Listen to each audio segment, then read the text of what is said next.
we're going to look at the first part of the series into making money in Guild Wars 2, which is going to be dungeons, and I've added fractals to the mix as well, just so you can get an idea about that. As you see, I'm just missioning around, just standing in the middle of nowhere on a diving spot. But yeah, not the point. Okay, basically what happens is dungeons in Guild Wars 2 are an instance. Okay, it's like a small extra fragment of reality where whatever happens just happens in that little area, and it has no influence on the outside world.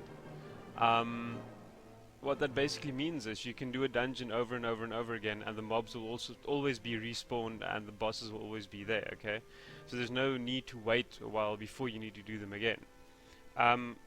So basically, the reason for running these dungeons then is because there's a lot of boss mobs, because this is a specific story you're running, a specific line of mini quests you're almost doing. You're getting loot bags, you're getting rares, you're getting extra drops, you're getting rewards from the quests, the ones you're doing, but you're also getting bonus rewards from either dailies or from running the fractal or running the dungeon the first time in the day. Okay, so for each dungeon you run, you get a bonus reward the first time you run it each day. So let's say Citadel of Flame, path 1, 2 and 3, for each of those paths in the dungeon you get a reward. If you run path 1 twice, you're going to get a reward on the first run but not on the second one. Okay, and these rewards are normally quite nice, as in 1 gold or 1.5 gold, which is quite good. You'll also get a champion bag from the champions you face in the dungeon, and you'll also get obviously the normal loot from the mobs you get as you play normal games. What basically you want to do is, when you do the dungeons, you're going to try and farm the tokens, the rares, and the gold. Now the gold you can do with what you want. The tokens you can either use to buy specific dungeon armor sets or weapons from the armor merchants or weapon merchants in Lion's Arch. You can also use these tokens and keep them for later, to salvage for ectoplasms, which I will be covering in the tips and tricks in the last video that I'm making of how I made my own money and how I make money myself. And yeah, the rares, you can, same thing, you can either salvage them, you can keep them, you can sell them, you can do with them what you want. For me personally, I normally salvage them and look for the ectos. Okay, basically there are a few dungeons. They are located as follows. Okay, Citadel of Flame is up here. You go to the Citadel of Flame waypoint. Obviously there is a mini quest. If the dungeon is not open, it normally takes 5 to 7 minutes to finish the mini quest, and when the mini quest is done again, it will open.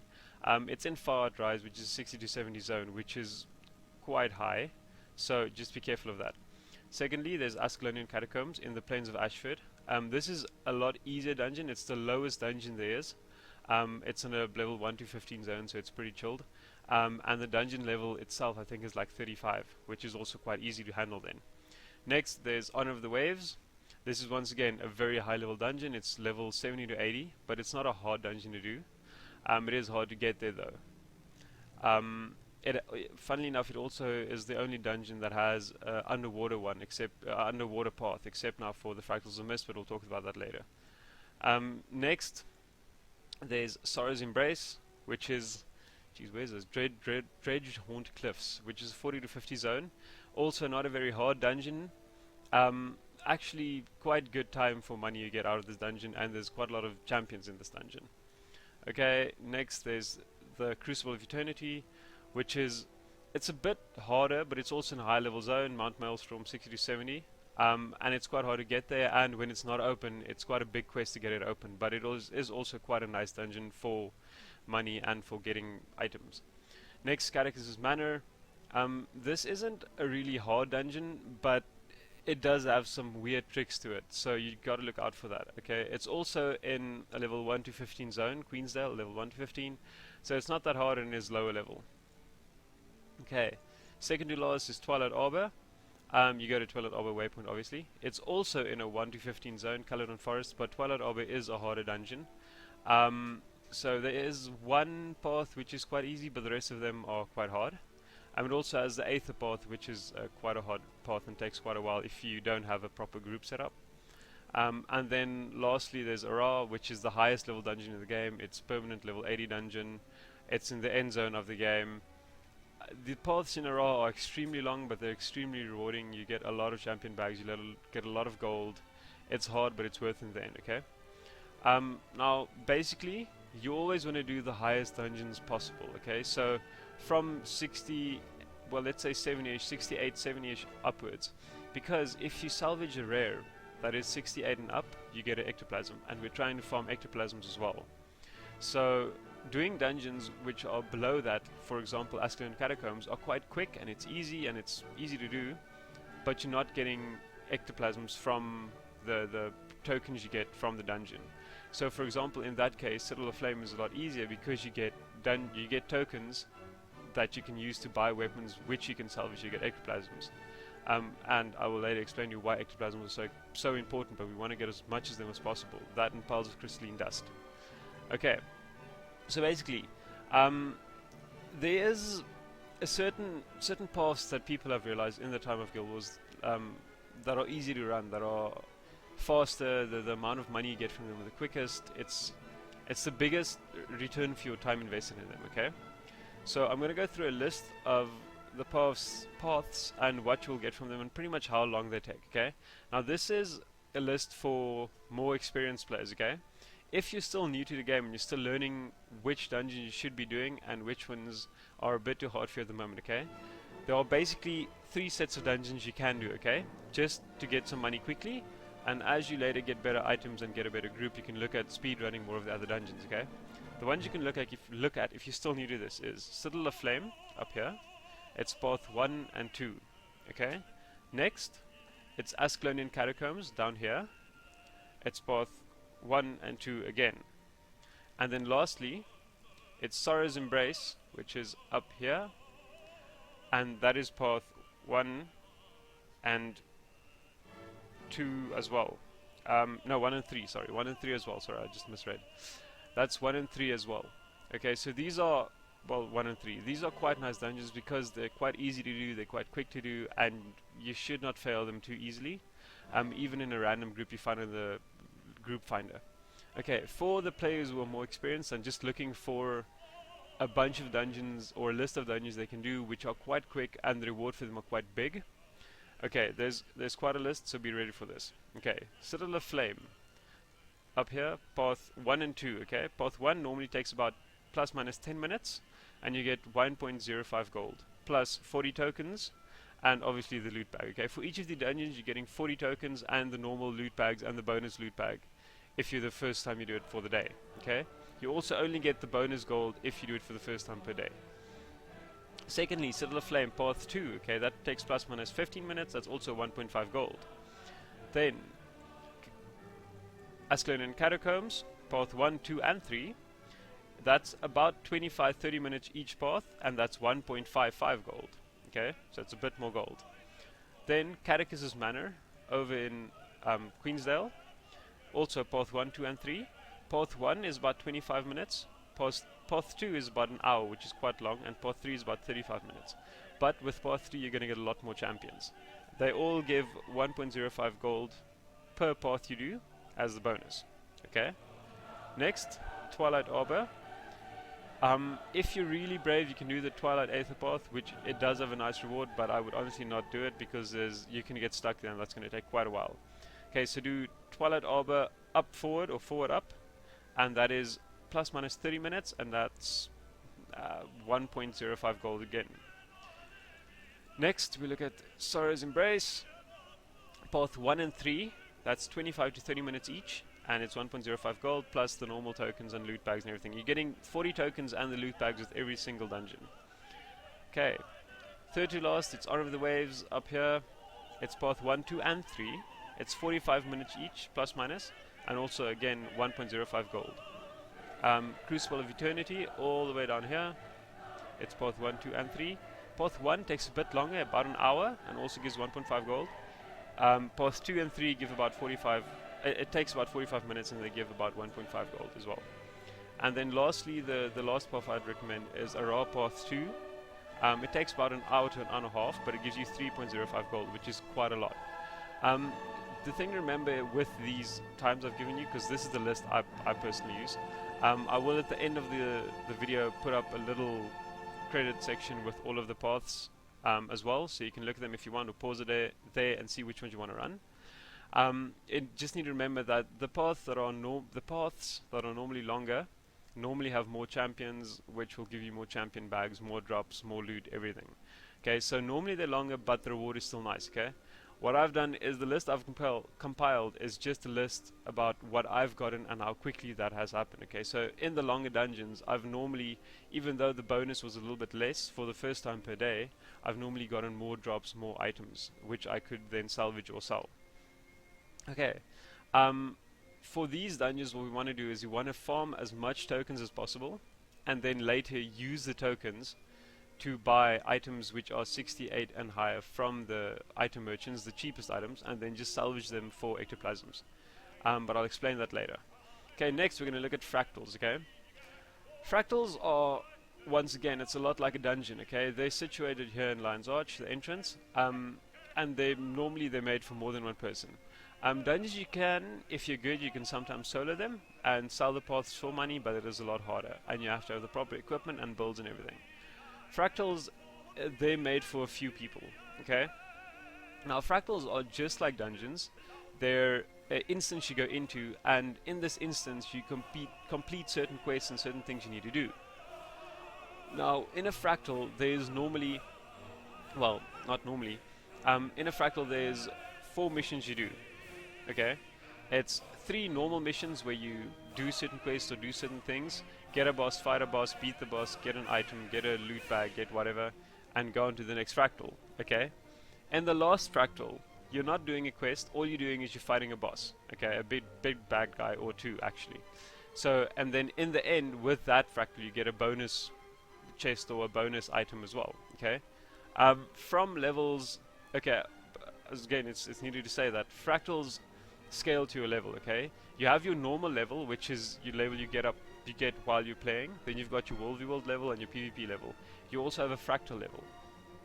This starts as level 1. As you complete all 4 the levels of the first fractal you do, so all 4 the dungeons, all 4 the mini quests, almost mini instances, you'll get leveled up to fractal level 2. This goes on and up and up and up, and all the higher it gets, the harder it gets. It's pretty easy to do till about level 10. Then Agony comes in. Now what Agony is Agony is a specific type of attack the boss mobs get. Okay, the champion mobs. It's basically just a very high damage over time, pretty much debuff they put on you, which just munches through your life. So you can avoid this completely by avoiding the attacks of the boss mob, but there's 3 instances where the boss mob's attack is pretty much unavoidable. So it is important to look at Agony resistance. Now Agony resistance you'll get when you complete a fractal, all 4 levels of the fractal. You'll get the bonus stage, you get everything, and then you get Agony resistance +1. A little, it's almost like an insignia. Okay, it's something you put on your jewelry. Now what this does is this lowers the amount of damage you receive from the Agony attack when you receive it. So you're going to have to get as much of them as possible. So doing fractals will give you more and more and more of these. Now your fractal level is also a count pound, so it doesn't matter, you can go into any fractal with any character. This is, at least as far as I know from the new patch, it is a count pound. Okay, so what basically happens with the fractal is you get a group with looking for a group finder. I'll tell you now, I'll show you the group finder now. You're going to look for a group, get a group for the fractals. You go into the fractals, and then you'll come into the Mistlock Observatory. Okay, this is just like a central hub for the fractal.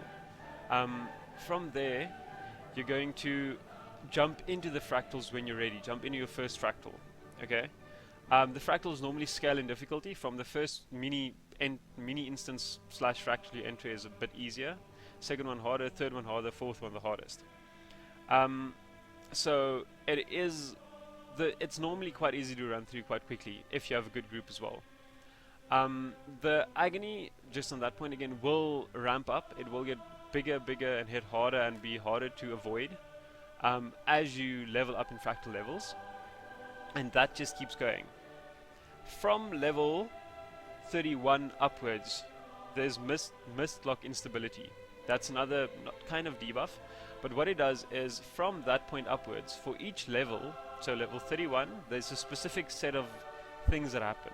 From level 32, there's a specific set of things that happen again. 33, 34, every level has its own unique little debuff almost. This can range from permanent damage to you know, less health regeneration, to no health regeneration, to a little mob that follows you around and just hurts you all the time. So this can be anything like that, okay? I will put up a link to the wiki page so you can just check that out if you want to look at that. Now, what basically also happens is the higher fractals you do, the better the rewards. Fractals 1 through 10, you're just getting the basic Agony resistance little insignia thingy, little almost weapon upgrade. Or not weapon upgrade, jewel upgrade. From level 10 to 20, you're getting a pristine relic. Well, you're getting a pristine relic as well. From 1 till whenever you're getting everywhere you're getting pristine relic. They're just everywhere. It's like Oprah. But from level 10 to 20, you have a chance of getting an ascended ring as well. Okay, normally you will get one. From level 20 to 30, you've got a chance at ascended chests, and this just keeps going. Okay, the list keeps growing and getting bigger, and the chances just keep getting higher. So the higher level fractal you do, the better. Okay, it's a lot harder, but you get better rewards from this fractal. The fractals are quite a nice way to farm money, to get some money going, because they're a lot more fun almost, because it's so unknown and it's these weird kind of little instances you do.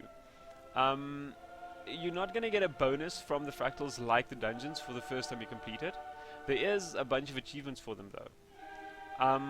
With the fractals, it is important to remember though that because it is a separate little instance, they've ramped up the chances you have for getting rare or exotic items in there. So the higher, once again, the higher level you're going into the fractal with, the higher level fractal you're completing, the higher the chances are of getting a better or more magical or better item, a higher tier item. It is important to remember though that if, for example, you're level 2 in fractals levels and you do level 30 fractal, you will not get a level 30 chance at getting items. It takes your lowest, the lowest number between either your fractal level or the fractal you're completing, and that level it uses to see what the chances is of getting magic items or getting a extended ring or whatever. The fractals are also quite nice, and it's a good way and a fun way of getting money as well. You can also go in there as much as you want, as long as you have a group. Okay, lastly, let's quickly look at the group finder. If you look at the top left corner of your screen, you're going to find this looks like 3 people standing next to each other. Click on that, if it actually opens. You'll second tab looking for group, okay? Here you can see, okay, cool, dungeons. Which dungeon do I want to do? If I want to do, let's say, Citadel of Flame, there's going to be people that want to do story. Okay, cool, I can just say join and join their group. If I want to do fractals, I just click on fractals and list. There's a list of everything ranging from 1 to 9 till 40. So if you want to do that, that's incredible, but congratulations and go for it, okay? The last thing I just want to say is, when you're doing these kind of dungeons or fractals, yes, it's good to try and get as much done as possible. The net income per minute or for the amount of time you spend is obviously better if you're farming for money, but try to think of it in a different way, whereas instead of just getting the items from the fractals, for example, getting exotic and just immediately putting it on the trade post and trying to sell it, at the moment, try and keep your ectoplasms, because in the end of the series, the last episode, I'm going to try and do a few, but in the last episode, I'm going to tell you a way that I used with ectoplasms and the tokens I got from the dungeons and what I got from the exotics and rares I picked up in World v World and Dungeons and Fractals and wherever. I converted them into piles of crystalline dust, and those I used to tier up items and stuff. And that is a way that helped me to get incredibly large amounts of money with barely playing a lot, okay? So yeah, guys, I really hope this helped you a bit more. I'm going to put on a link to the Wiki page where you can just quickly check out the Agony and Mistlock instability effects of them. And then I'll write out a list so you can see which dungeons you should be running. It is quite a lot, I know, but hopefully this will help you a lot. When you're running these dungeons, it's important to remember that the more berserk build or spect players you have in your team, the quicker it will go. And then in most of these dungeons, if you have a mesmer, it's going to make your life a lot easier because of the teleport skill. Teleport and blink.